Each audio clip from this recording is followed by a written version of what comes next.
Bonjour et bienvenue dans Les Calvés, Marie-Lise Léon. Bonjour. Alors vous savez que depuis quelques jours, il n'est plus question d'entamer une conversation ou une interview sans poser une question sur les punaises de lit. Alors allons-y, est-ce qu'elles sont aussi un problème en entreprise, ces punaises ? Ah, ça peut l'être, effectivement, oui. Il y a des salariés qui peuvent en avoir chez eux et en amener en entreprise. Le mieux, c'est de pouvoir en parler avec les délégués et s'il y a une problématique au-delà d'une personne, de voir comment collectivement ça peut être traité. Et dans les transports en commun, est-ce que vous croyez la SNCF, la RATP quand ils disent non, il n'y a pas de problème ou...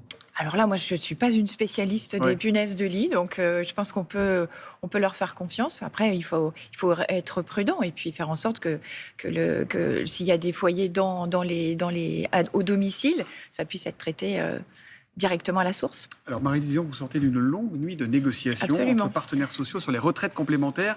Très concrètement, de combien et quand vont être revalorisées les retraites complémentaires des ex-salariés du privé ? Alors, dans le cadre à la fin de la négociation, il y a une proposition qui est à 4,9% de revalorisation de ces retraites complémentaires. À partir de quand ? À partir du 1er novembre. Et ça concerne 13 millions de salariés. Donc l'accord est ouvert à signature en ce qui concerne la CFDT.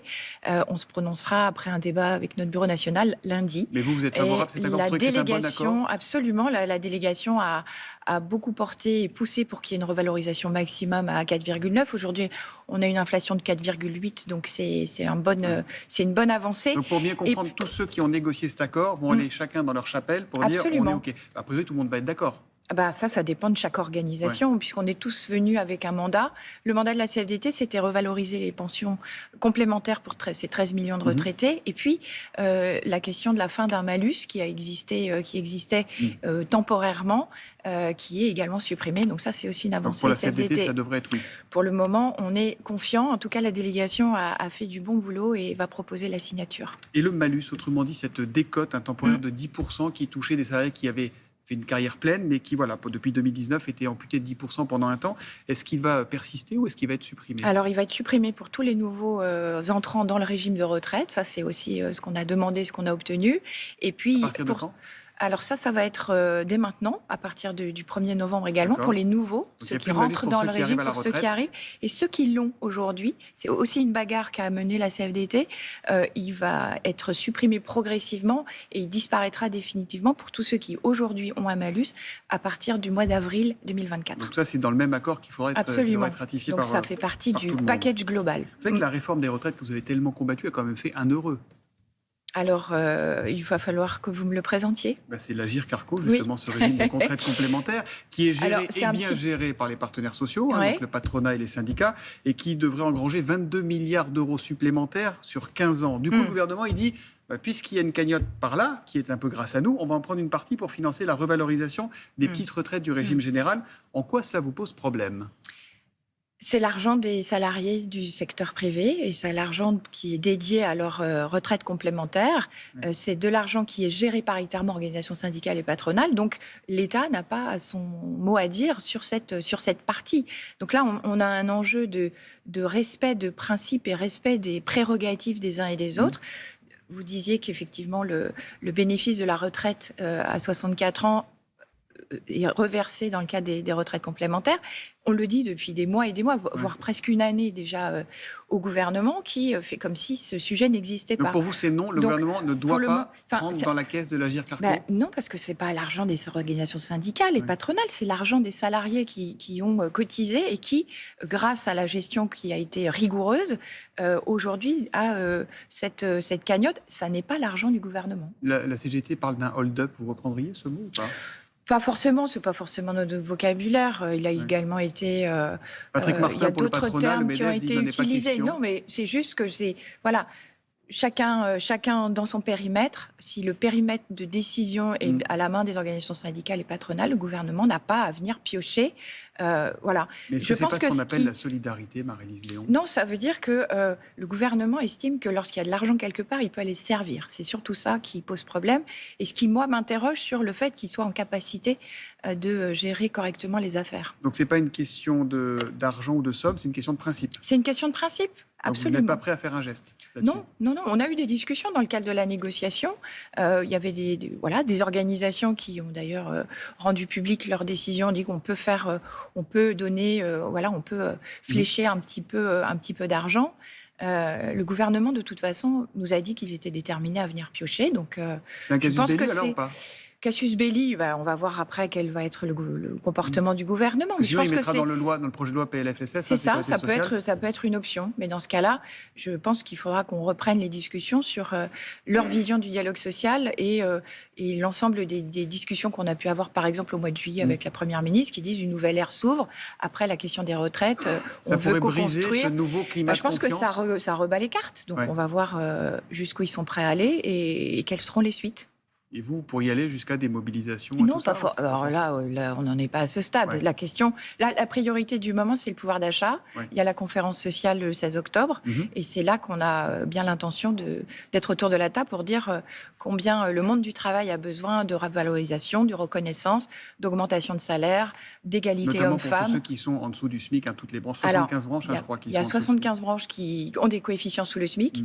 Techniquement, tout le monde est payé au SMIC. Personne n'est payé en dessous du SMIC quand on est à temps plein. Néanmoins, vous avez des branches avec, par exemple, 5, 8 coefficients sous le SMIC. Vous pouvez donc avoir 5 ou 8 évolutions de carrière, mais vous êtes toujours payé la même chose, ce qui est inacceptable, puisqu'il n'y a pas de reconnaissance du travail. Pour préparer cette conférence sociale, vous allez voir Elisabeth Borne, je crois que c'est la semaine prochaine, le 9, Absolument. Le 9 octobre. Oui. Moi, j'ai une question quand même qui m'intrigue. Au programme de cette conférence sociale, il n'y a pas la question de l'égalité salariale entre les hommes et les femmes. Elle sera traitée, dit-on, indépendamment de ce rendez-vous-là.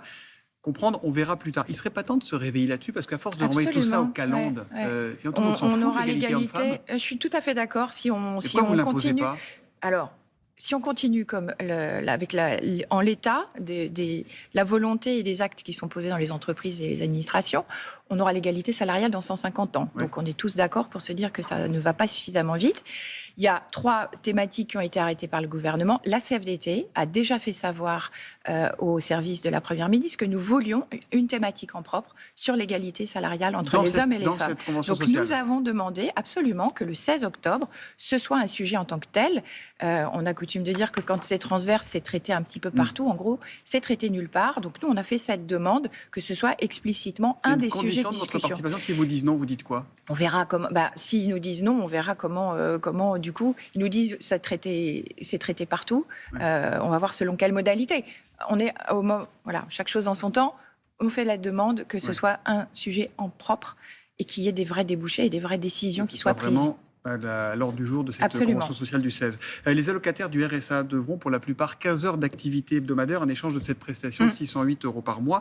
Est-ce que c'est logique? Est-ce que c'est une logique que vous comprenez, que vous soutenez, ça? Non, c'est pas du tout une logique que je comprends, que je soutiens encore moins, puisqu'on est sur on est en rupture avec le principe de solidarité nationale. Le RSA, c'est un revenu pour les personnes qui n'ont aucune autre source de revenus. Et conditionner cette solidarité nationale à de l'activité, ça veut dire que les personnes qui n'ont pas d'activité, ils ne font pas ces 15 heures, on leur supprime ces 607 heures, donc ces 608 €. Ça veut dire quoi? Ça veut dire qu'on est dans une société dans laquelle on est prêt à dire vous aurez 0 €. Et donc il n'y a plus de cette solidarité. Donc moi j'y suis totalement opposée. Ça ne veut pas dire que Vous n'êtes pas d'accord sur grand-chose avec le gouvernement quand même. Là, je vois de tous les sujets qu'on aborde, il y a un problème. C'est vous qui avez fait la liste des sujets. Il y a des sujets sur lesquels on peut avoir. Non, vous n'inventez rien. Après, il est vraiment là le climat de confiance post-réforme des retraites, sur l'égalité homme-femme ça va pas, sur le RSA ça va pas, sur la gestion d'Agir Carco et la ponction que veut faire, ça va pas. Qu'est-ce qui va en fait?